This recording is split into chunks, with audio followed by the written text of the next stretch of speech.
سوال پوچھا گیا ہے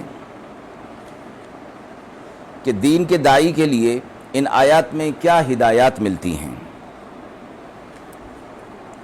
فرمایا گیا اللہ تبارک و تعالیٰ کی طرف سے حضرات انبیاء علیہ الصلوۃ والسلام جو لوگوں تک اللہ کا پیغام پہنچاتے ہیں، وہ جس اسوہ کو، جس ترتیب کو، اسلوب کو اختیار کرتے ہیں، اس کے اندر بڑی حکمتیں ہوتی ہیں۔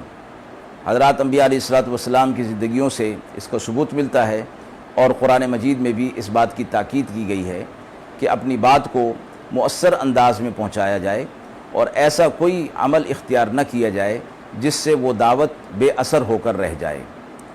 فی زمانہ فرمایا گیا کہ لوگ اس چیز پر عمل نہیں کرتے، جس وجہ سے دعوت و تبلیغ بے اثر ہو کر رہ گئی ہے۔ تقریر اور خطاب میں غصے کا اظہار، مخالف پر جملے کسنا، یہ اپنا بڑا کمال سمجھا جاتا ہے، اور ایسی چیزیں اختیار کی جاتی ہیں جو انا پرستی کی طرف ہوتی ہیں۔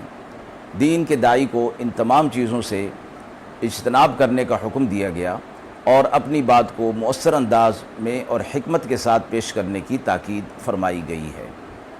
وآخر دعوانا ان الحمد للہ رب العالمین۔